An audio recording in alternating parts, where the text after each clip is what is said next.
good experience. Around Town Movers for that local cross-country move. Timothy, Around Town Movers, in my opinion, are the best. Stay tuned, folks. That's Around Town Movers. Call them. All right, I think we are now. All right, we're live, folks. There it is. All right. Yes, this is On Point with Victor. Look, folks, it's live radio. Things happen. So, all right, welcome back, folks. This is On Point with Victor. This is America's Web Radio. I am Victor Armendariz. I just want to thank again the last hour guest, Amos King and Harold Dennis. Folks, if you're in DeKalb County, Harold Dennis needs to be the next sheriff, so look him up and be prepared to vote for him. Boy, we have a lot to get to today. For this second hour, we're going to be jam-packed. I want to get into a few things. It's almost hard to know where to start all the time, because there's so much going on, and there's so much misinformation out there. And when it comes to a crisis, we have too many politicians that just want to abuse this crisis. And I know that may sound weird to abuse a crisis, but that's what's going on. And it's a horrible, horrible thing that's going on because people are suffering. People are going to suffer. And with prolonged suffering, it's not a good thing. And it's something that shouldn't happen in America. It should not happen in the United States. My gosh, you guys hear me say this all the time. We are Americans.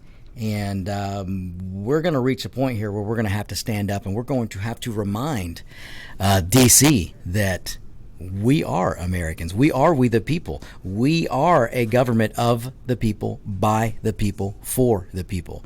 And we are going to have to remind some career politicians that they listen to us. They represent us. That there's a thing called the United States Constitution that they swore to uphold. And once they can't do that anymore, they need to lose their job. Folks, there is nothing wrong with sending a career politician packing. And we need to make it cool. We need to make it, maybe that's what we need to do. We need to make it socially media cool to send your current career politician packing. Let's send them to the unemployment line. They're having no problem shutting down your job. Well, it's about time we shut down their job. We the people have the biggest voice when we stand together. There is no voice bigger, there's no voice louder, and there is no voice more powerful than a united, standing America. And I mean the United States, the people, we the people. So, all right, folks, once again, welcome. This is On Point with Victor. You are listening to America's Web Radio. I am Victor Armendariz. Look, I want to jump right into this second hour. I have I mentioned elected officials, and I have a couple of questions for some of our elected officials.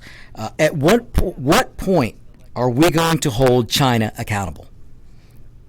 This is an honest question. I'm dead serious. At what point will we hold China accountable? Let me ask you this question, ladies and gentlemen. How many viruses have come out of Wuhan, China? Have you stopped to ask yourself this? Because you're not going to hear it on NBC, ABC, CBS, PBS, CNN, MSNBC. You're not going to hear this. But think about it. How many viruses have come out of Wuhan, China? How many times are we going to have to deal with this kind of outbreak before we hold China accountable? Let me go ahead and give you the answer. You remember that little thing called H1N1? 61 million Americans in the hospital, 300,000 almost dead. 61 million that had it, almost 300,000 hospitalized. I don't want any Democrats coming after me saying I'm giving out misinformation, so let me repeat that. H1N1, you had almost 61 million who contracted the disease in the United States. You had almost 300,000 hospitalized, and we had about 13 or almost 13,000 deaths. That was H1N1. Where did it come from? Wuhan, China. Remember before that we had SARS. And SARS, I don't have all the numbers, but SARS was a pretty nasty virus as well. Where did it come from? Wuhan, China. Now we're dealing with COVID-19, coronavirus, Wuhan virus, China virus. Where did it come from? Wuhan, China. So at some point, we are going to have to hold China accountable. And I will get to what I mean by that in just a few. But we really do have to start asking ourselves and demanding this of our politicians. Folks, I want to tell you, there's a facility in Wuhan, China that just happens to be a chemical weapons facility. This cannot continue to be ignored. Now, I'm not saying we're going to go guns a-blazing or we should go take out this factory. No, we don't need to do that. But we do need to be aware, and it needs to be reported, that we know there is a chemical weapons factory in Wuhan, China. And when you have H1N1, when you have SARS, when you have COVID-19, when you have all of these viruses and then some, I'm not even naming all of them, they've come out of the Wuhan province. So there's a problem there. And I'm going to tell you how we can hold China accountable. I'm going to get to that. But first, I want to tell you some other things that China did. Folks, China knew, and we don't know when they knew yet, but we do know that they tried to hide the outbreak of COVID-19. And they knew there was an outbreak of COVID-19, and yet they allowed the New Year celebrations to go on. They allowed many other gatherings to happen across China, but especially in Wuhan. They were having New Year celebrations, the Chinese New Year celebrations in Wuhan. They were having other parades and things going on in the streets of Wuhan, China, all while they knew they already had a case or two or three or four of the COVID-19. So not only did they allow and encourage the celebrations to go on, then they allowed thousands and thousands of the people around Wuhan and elsewhere to go travel. Not just within China, they left China. They went to Italy, they went to Germany, they went to the United States, and so on.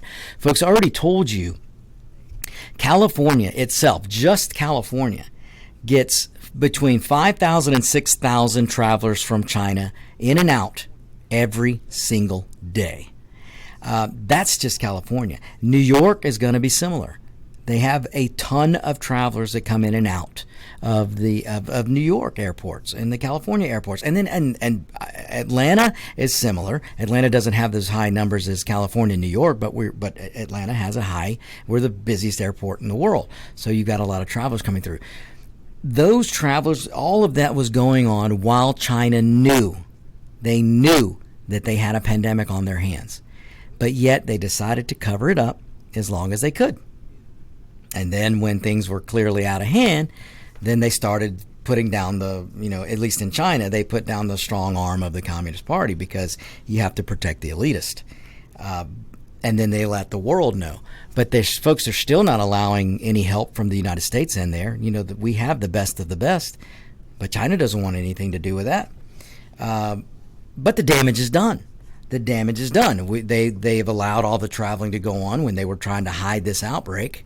And now we're dealing with what we're dealing with in New York. Now, folks, I will say it again. I said this before. We really do need to start analyzing why California is not in the condition that New York is in. California, like I told you, 5,000 to 6,000 travelers in and out of China every single day.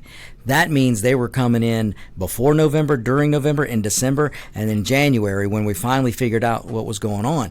And Donald Trump on January, I believe it was January 30th, he instituted a travel ban from China. And I will say this again, folks, had Donald Trump not done that, we would be way worse off. So those of you who want to blame Orange Man bad because you can't see past somebody that you hate. These are the very people, you on the left I'm talking to right now, you Democrats and you ever-Trumpers out there who say how compassionate you are. Every election season, you want to tell me that you care about me because I'm brown. You care about that person because he's poor. You care about that guy because he's black. But yet, you're perfectly willing to sit here and tell me how compassionate you are. But then you're perfectly willing to hate a man because you don't like him, because he's got an R by his name. Ladies and gentlemen, if Donald Trump had a run as a Democrat and won, you'd be singing a different tune because he'd have a letter D by his name. You need to question and ask yourself. You need to reflect. Do a little meditating, like what Shifu, who was a guest last week on Roger's B show on Locked and Loaded. Shifu would tell you to sit down, meditate, find yourself, find why you're so angry. Well, you Democrats and never Trumpers out there who say you're so compassionate, but yet you can hate a man just because he has an R by his name. You can hate a man because he might be white. You can hate someone and his family just because he has an R by his name. You tell me, how compassionate is that? Here we are with a viral outbreak where there are people that really need help. Your neighbor may need help. You may have a neighbor who's down to their last roll of toilet paper. Are you going to help that neighbor? Or are you going to sit back and hoard your 5 cases of toilet paper because you're an elitist Democrat or a never Trumper who likes to speak and say these wonderful words of how compassionate you are? But when it comes down to brass tacks, well, no. If you're not a D, I'm going to hate you. If you don't agree with me, I'm going to hate you. If you don't listen and believe and tell me what I want to hear, I'm going to hate you. Folks, that's just wrong. And if you are a Democrat, and I have, some of you are my friends. Some of you are my friends, and you will always be my friend. But you need to start asking yourself, why do you let your hate get in front of your love to be an American? You really, really have to ask yourself that. I'm serious, folks. Now, look, I'm not mad. I'm just right. And this is the thing that you've got to start asking yourself. You've got to do some reflection. Because let me tell you something, folks. If you're dealing with a sickness, whether it be cancer, whether it be COVID-19, whether it be the regular flu, or any other respiratory issue, or any other disease, even if it's rheumatoid arthritis or anything like that, you've got to start asking yourself, is your negativity, is your hatred for others, is that doing you any good? Because it's not. It's not, folks. You've got to put that positivity back in your mind. You've got to set aside. Maybe you don't like Orange Man bad. Maybe that's what you want to say. Orange Man bad. I don't like him. That's okay. You cannot like him. But how about we stand together and put aside that you don't like him, and let's say, here's what we need to do, and let's do it together, and let's fight. Let's get people well. Let's help our neighbors. That's what you need to start asking yourself, instead of telling me over and over that everything is Trump's fault. Ladies and gentlemen, there was a guy the other day that tried to tell me this was Trump's virus. I've already through with you how this virus originated in Wuhan. Now, whether it was created in the weapons lab or it was some bat that somehow developed it, I mean, okay. So no matter what you believe, how it originated in Wuhan, China. That is undebatable, undeniable. It is just the truth. It originated in Wuhan, China. How the hell can it be Trump's virus? You hate a man so much that you want to attach his name to a viral outbreak that had nothing to do with him. He didn't ask for this. Look, Donald Trump was presiding over the best economy we've had in years, if not ever. Donald Trump was presiding over an economy that had the most Americans in the workforce in history. The most Americans in the workforce in history. He was presiding over that. But yet Donald Trump shut it all down. Folks, the economy didn't shut down because of natural causes. It shut down because we shut it down. Think about that. All right, folks, we're going to go to a break. When we come back, I'm going to get into a little bit more of this China business and why I'm talking about how to hold them accountable. Stay tuned. We'll be right back. This is America's Web Radio, On Point with Victor. In 2009, the membership organization Docs for Patient Care was founded. People all around the country wanted to participate in the efforts of this group, and they wanted to join, but they were unable to do so unless they were physicians. It's for this reason that the Docs for Patient Care Foundation was created. Now, everyone can join the fight and become a member of an organization created by doctors for patients, dedicated to fighting for your healthcare freedom and preserving the doctor-patient relationship. While you're at your computer, please go to www.docs 4patientcarefoundation.org. That's www.docs4patientcarefoundation.org and make a tax-deductible donation and join the fight along with us. Thank you. The disease of addiction is a life-altering challenge, not just for the person suffering its effects, but also for the family and friends who support and love the one caught in its grasp. What should be the course of treatment? Who is the best person to render treatment? And what is the best place to go for the care that is needed? We know that you want answers to these and many more questions. Call 770-696-9862 and speak to a representative of the Atlanta Healing Center. They can tailor a program specifically designed to address the needs of the person suffering with an addiction, or give you guidance as to where that help may be found. Information is the key, and the trained staff at AHC is here to assist.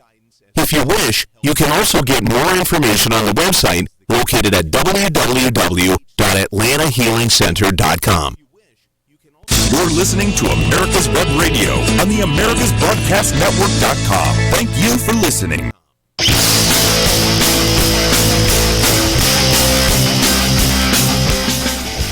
And welcome back, folks. We are back. So I want to get into a little bit of something here. So when I started the show, and this is On Point with Victor, you're listening to America's Web Radio. Look, folks, if you need to reach out, Victor at americaswebradio.com, Victor at americaswebradio.com. Send me anything you want, questions, I'll have answers. And if I don't, I'll make them up. No, I won't. I won't do that. Okay, so I started out the show talking about China and how I'm just about tired of hearing never Trumpers and Democrats and liberals and socialists and anybody else out there who want to blame America. It's always blame America first, blame America first. And I've already told you where this lies. We need to put some blame on China. This originated in China. China tried to cover it up. That allowed travelers to get out, and that allowed this disease, that allowed the virus, that allowed it to get here to the United States. So we need to put some blame where blame deserves, which is on China. Now, I'm going to get into something here. And this is going to make some of you mad. This is going to make some of the Republicans mad. The establishment Republicans that are out there listening to me, you're probably going to be mad, but it won't be your first time being mad at me. And then you Democrats, well, you guys pretty much stay mad at me anyway. So no, but no, serious. I want you to listen closely. I want to say this. We want to blame everybody except for China and except for our own politicians, except for those out there who want to put everything at Trump's feet. There is a lot of blame that we can put on Washington, and I do not mean President Trump. Ladies and gentlemen, President Trump has been in the White House for 3.5 years. This man was not a politician before, and I would venture to tell you that he's not a politician now. But everywhere around him, whether it be Democrats or Republicans, there are people, politicians who have been there for 30, 40, 50 plus years. There are way too many Democrats and establishment Republicans that have made a career out of politics. So, let me tell you what no one else is going to tell you that you need to hear. And if you're an establishment Republican, you need to hear this. We have a lot of blame to look back and put on the likes of McConnell, Lindsey Graham. I could go down a whole list. But these establishment Republicans and the Democrats out there, all of you career politicians, ladies and gentlemen, it is those politicians, Democrats and establishment Republicans, that allowed the jobs of America to go to China. They allowed the manufacturing of America to go to China. This has been going on for years. And our politicians stood by and let it happen. They wanted to play footsies with China. You've got American companies who wanted so badly to be part of the billion-person economy that is China. Well, the economy that China will allow, because they are communists. But yet they put up the nice little breadcrumbs out there to let people taste a little bit of capitalism so they won't revolt. That's how China keeps their people under control, along with the internment camps and the fact that they can't have weapons to fight back. And I could go on and on, but that'd be another show. But right now, Here in the United States, we continue to send politicians, Republican and Democrats, to Washington, even though year after year after year they have stood by and played footsies with China. They have stood by and implemented the tax policies here in this country that drove manufacturing away. I'm not mad at all the companies that moved out of the United States, because they had to do what was right by them. They had to go where they had tax advantages. And China's a big market, so you've got a lot of companies that want to go do business in China. But there comes a point where a company needs to say, you know what? We're going to have to put principle ahead of money. We're going to have to put principle ahead of profit. Now, I might sound a little bit like a Democrat there. But what I mean by this is America should come first. There needs to be some pride in our country. We need to bring this pride back. And at some point, these companies that are putting China first before their own country, which is the United States, we as consumers can hold them accountable. But politicians who have sat by for years and years and years and they let the manufacturing go away. They created policies to chase manufacturing to China. They've created tax policies to let the companies seek cheaper labor elsewhere, which was China. All while the politicians would look at you and tell you what they think you want to hear every election season. So when I talk about holding China accountable, I also want to talk about holding your elected officials accountable. We have reached a point, folks, where it is time for we the people, we the voter, to stand up to these politicians who have been there and made a career and throw them out. This November, we have an opportunity to start, and we need to start with a lot of these politicians that have been there forever and start throwing them out. And what I mean by that is just as active as you are in the general election, you need to be active in the primary elections. We have got to start throwing out some establishment Republicans and then get some new Freedom Caucus style Republicans that we can have and lead them to victory over some Democrats. Because we've got to start cleaning out. We're never going to change Washington if we don't change the people that are there leading it. And I use leading I use that loosely. But understand me, listen to me. We cannot continue to demand change in Washington and then turn around and send the same people back. The only way we're going to get change in Washington is by changing the people who we are sending there. I'll give you an example. We have a race here. It's District 6. It's Congressional District 6 here in Georgia. We have a guy running by the name of Joe Profit.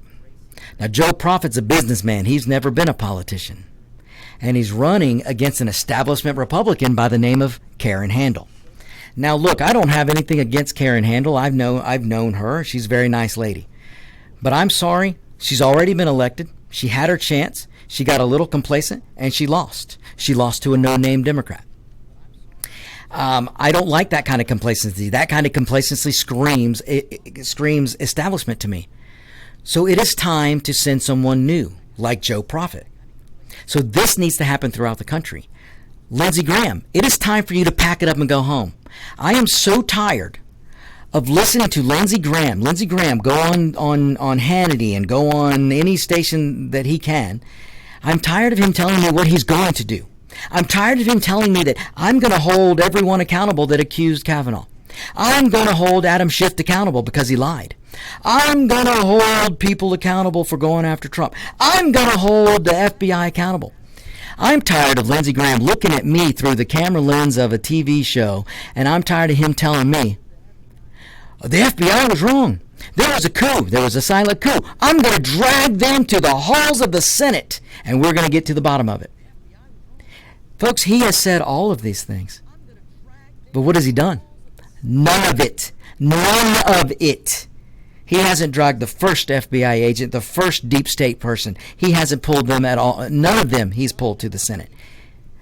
We still have the IRS that spied on Americans that, I shouldn't say the IRS spied. Well, I guess it could say they spied. But we had an IRS that was unlawfully going after conservative groups.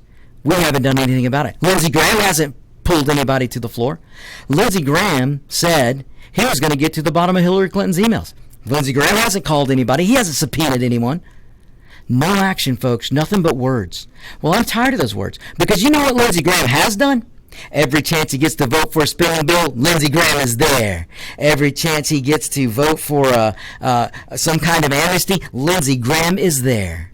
Anytime there's an establishment need and they need his vote, Lindsey Graham is there. You want to see action from Lindsey Graham and McConnell? Throw an establishment bill that's a so-called bipartisan bill that will increase the budget, that will not cut spending, that will lead to amnesty. He'll vote for everyone, folks, because he has. That's the kind of action we don't need anymore. So we've got to start standing up and changing the course of D.C. by throwing out establishment Republicans and Democrats. Just as I am tired of establishment Republicans playing footsies with socialist Democrats, I'm tired of the new socialist Democrats coming in and taking over their Democrat Party. Because today's Democrat Party is not Kennedy's Democrat Party. Today's Democrat Party is Bernie Sanders and Ocasio-Cortez. Every one of them. You show me one difference between Biden and Sanders. There's no difference, folks. Biden was just out the other day wanting to nationalize not just the healthcare system. Now he wants to nationalize banks. Joe Biden was calling for the nationalization of the banking industry. Now, how is that different from Bernie Sanders or any other socialist Democrat? These people have got to go. Folks, the Democrats do not have your best interest at heart. The establishment Republicans do not have your best interest at heart. So I know that I'm angering some of you Republicans out there, especially the establishment Republicans, and here in Georgia especially. They get mad at me. But folks, I care about this country. I care about the United States. Ladies and gentlemen, we should all be Americans first.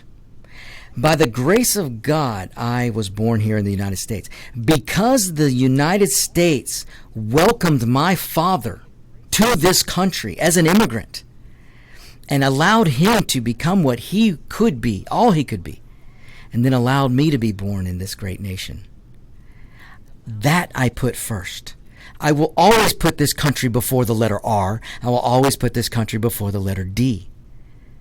Folks, Americanism has got to come before politicalism. What I mean by that is the politicians. All right, folks, we're going to take our next break here, bottom of the hour. When we come back, we're going to get into more topics. So this is On Point with Victor. You're listening to America's Web Radio.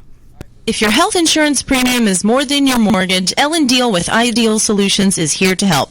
Whether you're a small business owner, individual, family, or baby boomer, email MAGA45CAG@gmail.com and I'll respond with 3 easy questions to help you determine if you can get away from Obamacare. As a 20-year veteran of the insurance industry, I'm here to help with all your insurance needs. Email Ellen Deal at MAGA45CAG@gmail.com. Whether cruising the strip in a 57 Chevy or taking the family on a vacation in a 71 Oldsmobile Vista Cruiser, you need to tune in to Classic Cars with Steve Ronaldo and Jim Weber every Saturday from 8 to 9 a.m. on americaswebradio.com. You can keep your doctor, you can keep your plan, and every family will save thousands of dollars a year. I'm Ellen Deal, and if you've been hurt by the Affordable Care Act, you can email MAGA45CAG@gmail.com to see if we can help. Small business owners, individuals, families, and baby boomers, email MAGA45CAG@gmail.com for 3 easy questions to determine if you can get away from Obamacare. I'm a 20-year veteran of the insurance industry and here to help you for all your insurance needs.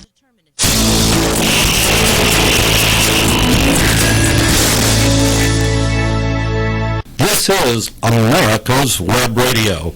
Would you like to have a show, talk about your business, or express your opinion on America's Web Radio? Just email gm@americaswebradio.com and we'll get back to you. Thank you.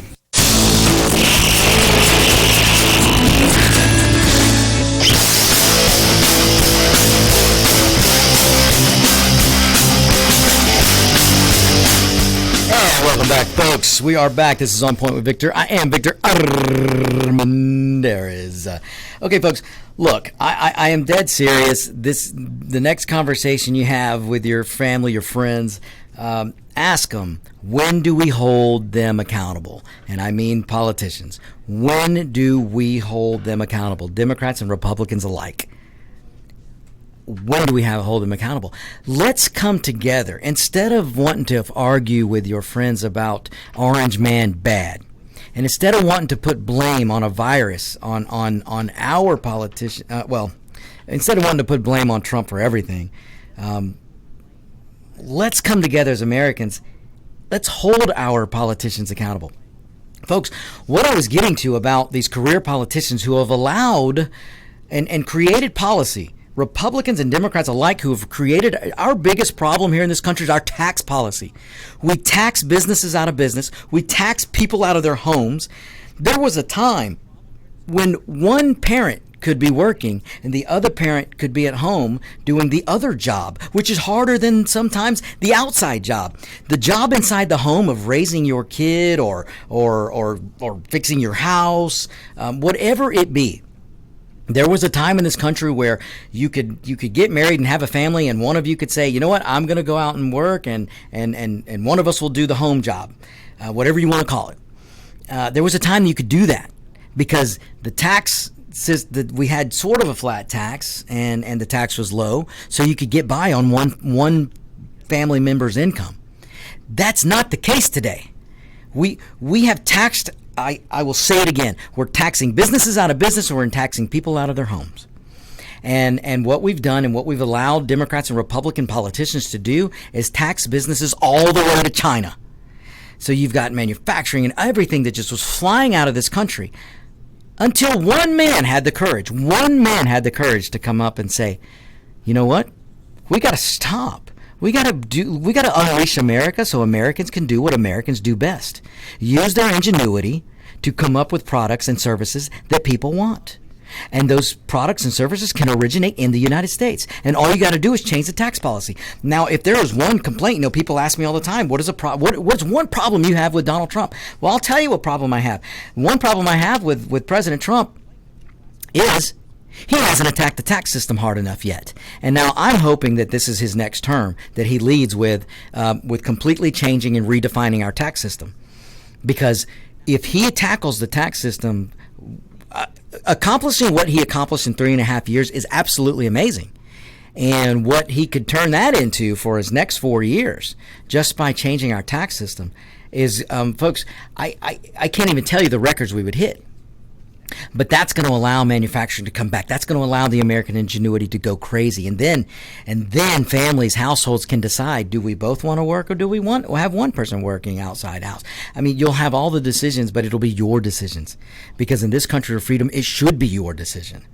We've got to stop letting these establishment Democrats and Republicans, these career politicians, we have to push back. And that's why I want you to start asking, when do we hold them accountable? When will too much be too much?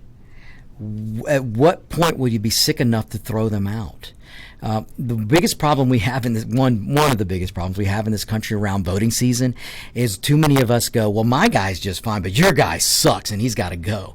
No, folks, it is time for us to do the proverbial, I'm going to be nice, the B slap to all of these career politicians. It's time to give them the B slap and send them packing.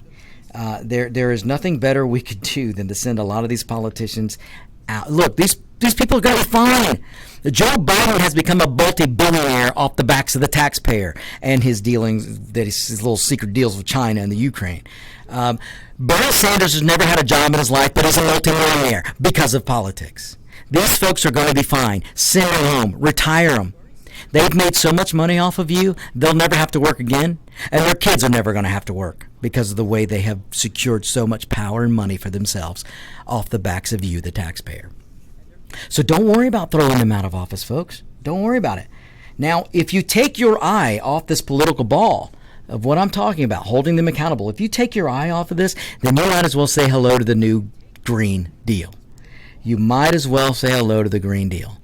Because Look, if we don't do what I'm saying, and I mean throwing out the establishment Republicans just as much as I mean throwing out the Democrats. Lindsey Graham, you're gone. McConnell, you're gone. Clyburn, Democrat, you're gone. I mean, there's a whole lot of you out there. They got to go. Because, folks, let me tell you something. If you don't stand up and take the power of your vote back, we're about to allow these politicians to go on the biggest spending spree they've ever gone on. You're about to see the Republicans and the Democrats, the establishment Republicans and the Democrats, you're about to see them become the best bed buddies they've been in years. I mean, they're about to jump into bed together and they're going to have a good old time.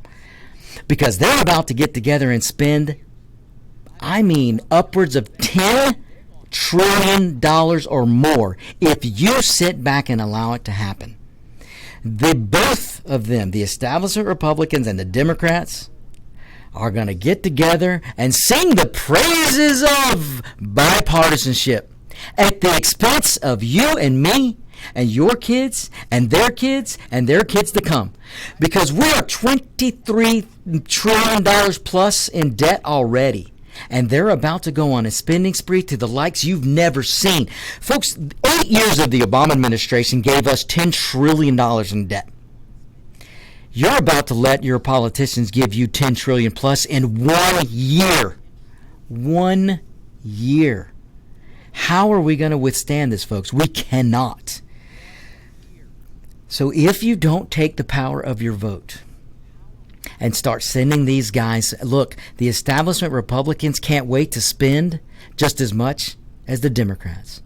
And if you want to put a little criticism at Donald Trump's feet, yeah, maybe he's willing to spend too. But I will say this. At least President Trump, whenever he talks about a spending bill, he tries to break it down to exactly where the money's going to go. He's as transparent, more transparent than any politician in freaking history. And your own establishment Republicans. Folks, McConnell, Republican from Kentucky, looked at you in the camera and told his Republican counterparts, well, you've got to basically suck it up and sign the bill. There's no time to read it. You just need to sign it. He's talking about a spending bill. McConnell, a so-called Republican, saying just suck it up and sign the spending bill without reading it. Folks, that's awful. And that came from a Republican. That sounded a little bit too much like Nancy Pelosi back in 2010 when she said, oh, we just have to pass it so we can see what's in it. Yeah, we keep politicking this way, folks, and we're not going to have a country left. So when I'm telling you to take the power of your vote back, I am telling you we've got to throw career politicians out. Now, I don't care. I do care. I don't want you to go run and vote for the next big spending Democrat. But I would rather you vote for a new Democrat than to continue to send these same people back up to Washington. And for you establishment Republicans out there, for you people in Lindsey Graham's area, let me tell you what Lindsey Graham did.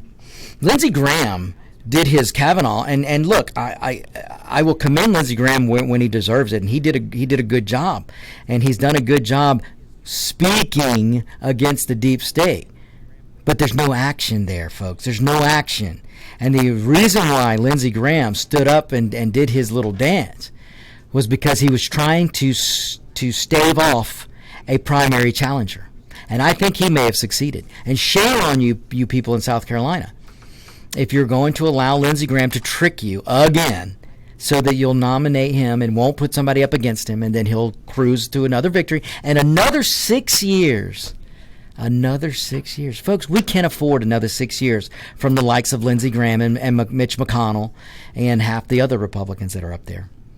And we can't withstand another 6 years of any of the Democrats up there.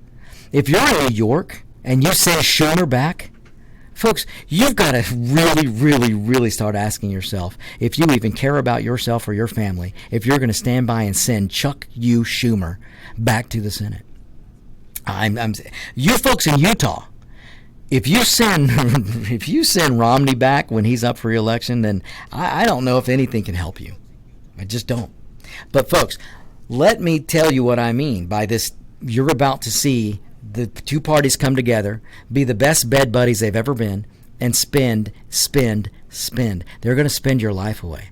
We have to stand up and push back. Now, we've got a group of guys in the House called the Freedom Caucus. Those are the politicians that we need to duplicate. If we could clone a politician, it needs to be Jim Jordan. It needs to be Gates. It needs to be these guys that are in the Freedom Caucus. It needs to be guys like Ted Cruz. These are the guys, and I'm not saying to duplicate their demeanor or their minds. I'm saying duplicate their love for the Constitution, their love for freedom. Folks, if we don't start controlling our spending, and I am sorry, a crisis is not a time to use the Democrat mantra or the Mein Kampf mantra or the Pillars of Communism mantra of don't let a crisis go to waste. Spend, spend, spend. No, we can come together as a people and use this crisis to strap up our boots, get back to work, and say that we're going to take freedom. We're going to let freedom lead the way.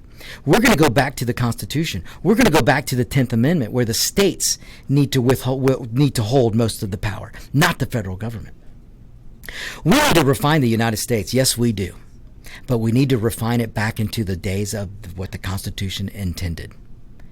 And we can do this as people. We can. We've got to change Washington out. We have to, folks.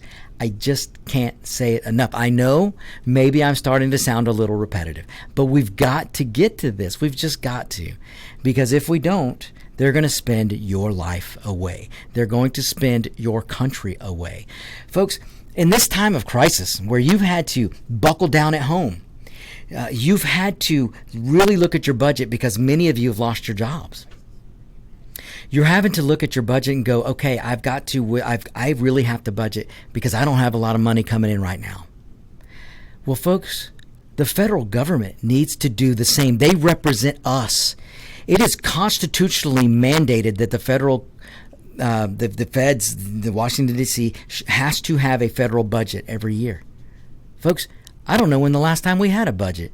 I know Donald Trump has been putting out a budget, but has the Congress adopted it? They're supposed to adopt a budget every year.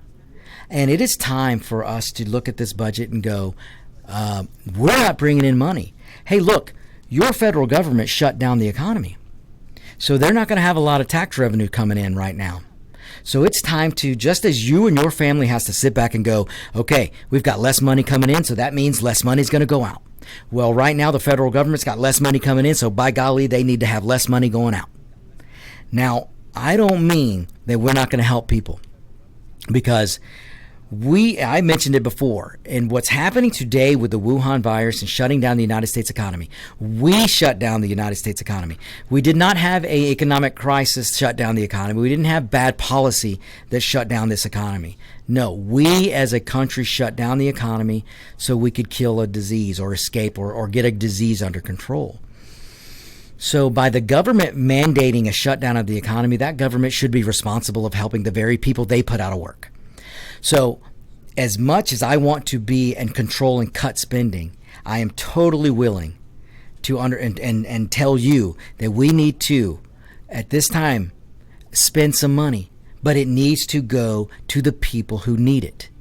Right now, we should have been sending checks to the waiters, to the bartenders, to the Uber drivers, to some airport handlers and workers.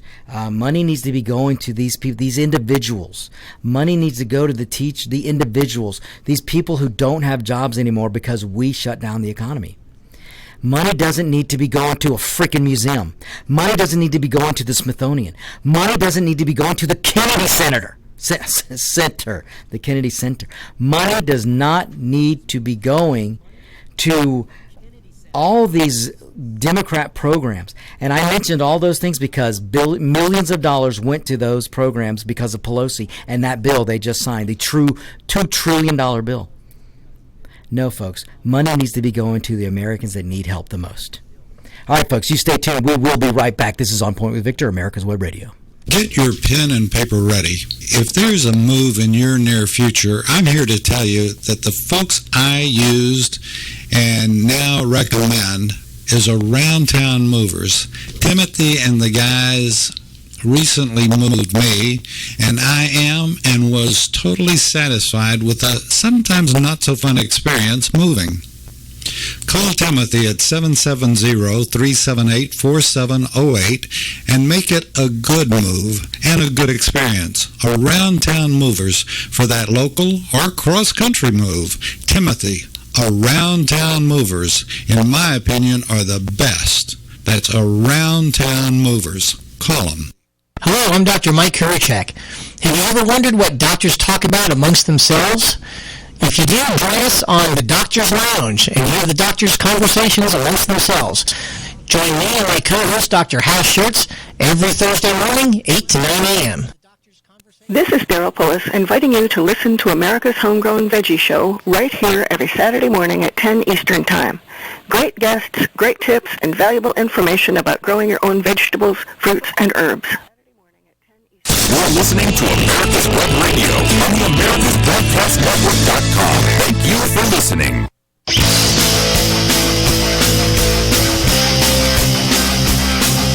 Hey, welcome back, folks. Welcome back. This is On Point with Victor.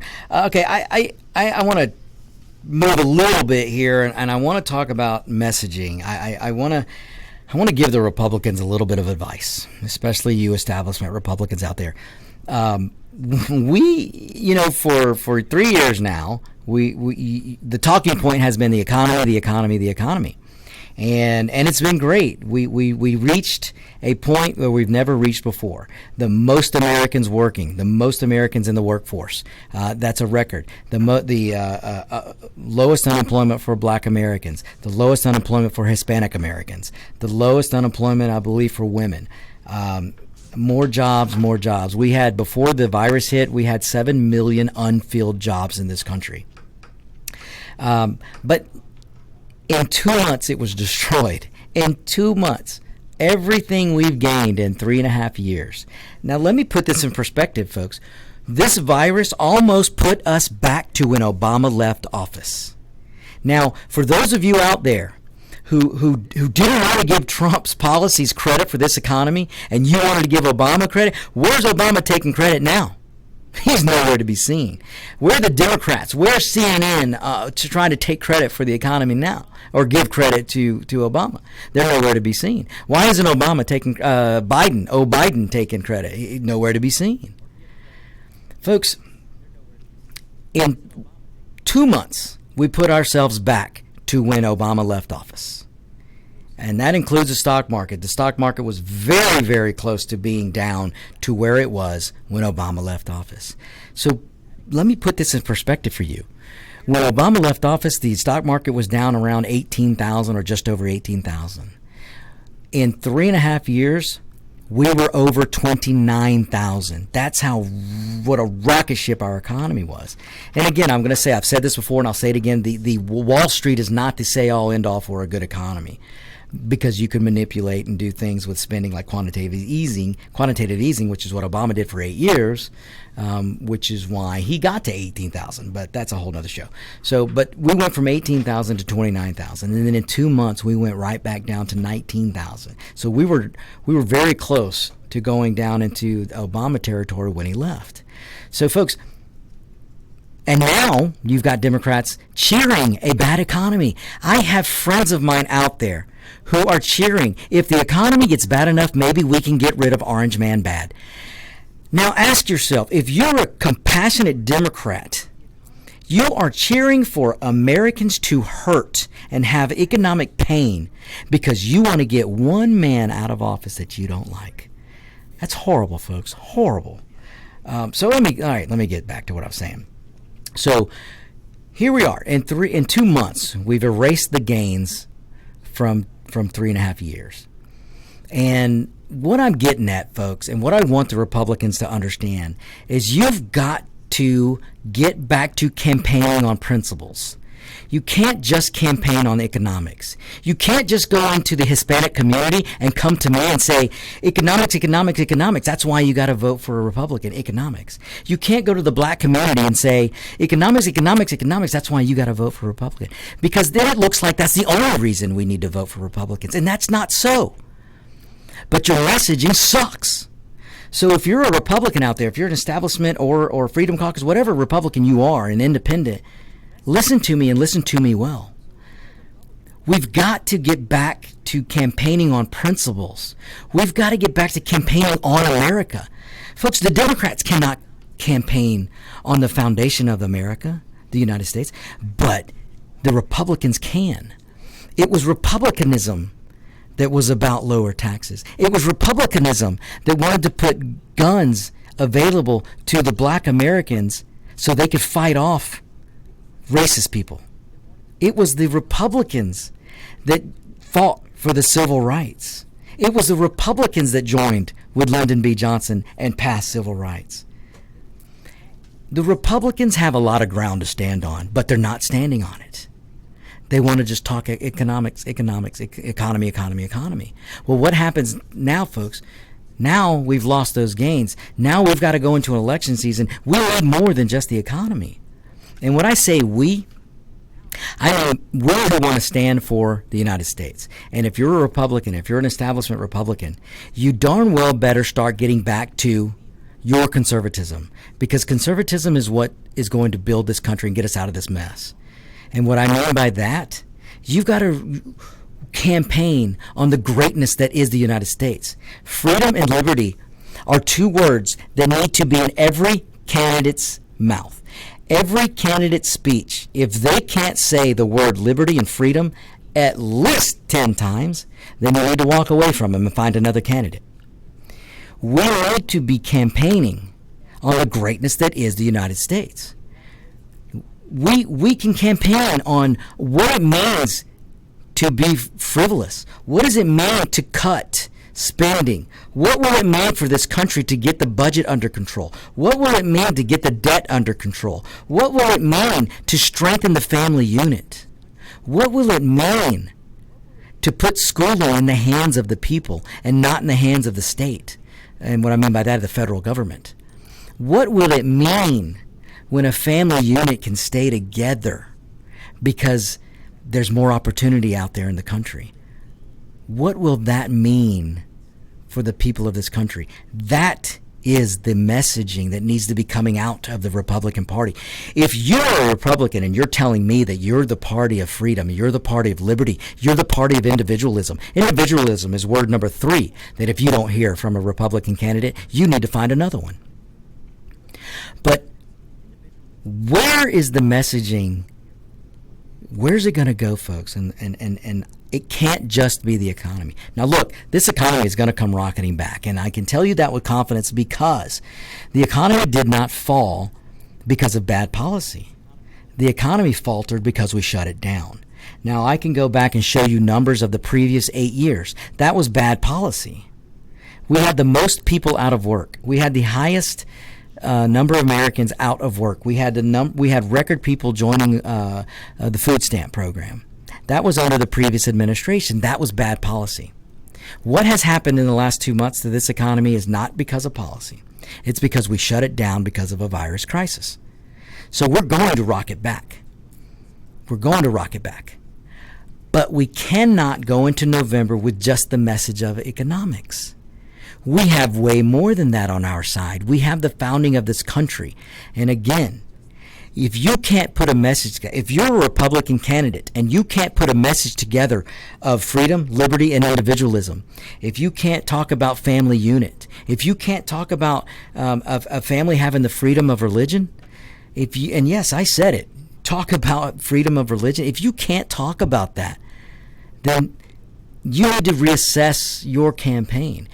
And when we talk about on a national level, the message has got to go beyond the economy. We've got to get back to talking about reining in spending. I want you to show me one Republican, one establishment Republican that's talking about shutting down spending. Let's just say it this way, cutting spending, because we can't shut down spending, of course, but we can reduce spending. Where is the Republican talking about a program that can be cut away or phased out? Where is the Republican talking about redundant programs, redundant offices of government that can be phased out? Where's that Republican? Where, folks? Where? These are the people. And if your representative won't do that, throw them out. If your representative has been in office for more than 12 years, it's time for them to go. It's time for them to go. And you have the power. We, the people, have that power. No one else in the world has power like we do here, folks. We can completely change the direction of this country by a mere voting at the ballot box. And if we don't become diligent, folks, imagine if a horrible thing happens and Joe Biden gets elected, then you better be paying attention to who he picks for VP, because that VP is going to be president. Joe Biden, I'm sorry, I'm not trying to be mean, but Joe Biden is not capable to be president. He's in no condition to be president, and I think the Democrats know this. So you better pay attention to who he picks as his VP, because if he wins, his VP is going to be president before his first term is over. I'll give you that prediction. But listen to what the Democrats are promising you. They're promising higher taxes and more spending. That's going to kill this country. It's not going to get us to prosperity. Higher taxes and spending kill an economy. We saw it the previous 8 years. We've seen it before, and we'll see it again. So I don't want to see that.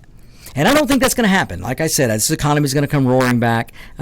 President Trump, the only guy out there who's not a politician, the guy is going to steer us, I think, in an awesome direction, and we're going to be doing fine. But I want the Republicans to take this opportunity to get their messaging straight.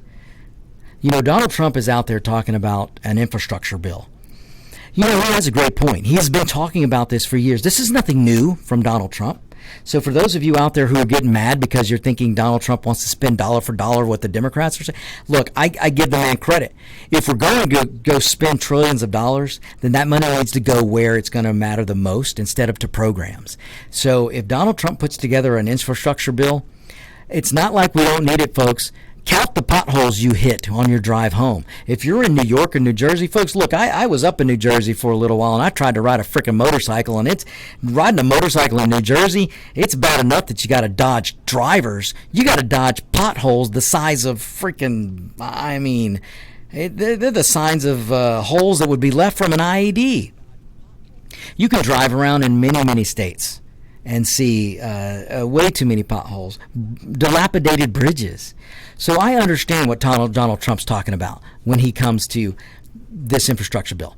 So understand that kind of spending might be necessary, but that doesn't mean that we cannot reduce spending, get rid of redundancy, so we can bring this budget into order. And then we'll have plenty of money to spend on the things that need to be spent, where the money needs to be spent. All right, folks, we are just about out of time. Thank you for listening, and we'll have more next week. Again, it was a great day today, and again, thanks to Amos King and thanks to Harold Dennis in the first hour. Take what I'm telling you this second hour and go talk to your friends about it. But stay tuned. Locked and Loaded with Roger B. is next, and you guys have a great rest of your week. We'll see you next week. Goodbye. You're listening to America's Web Radio on the AmericasBroadcastNetwork.com. Thank you for listening. My name is Kyle.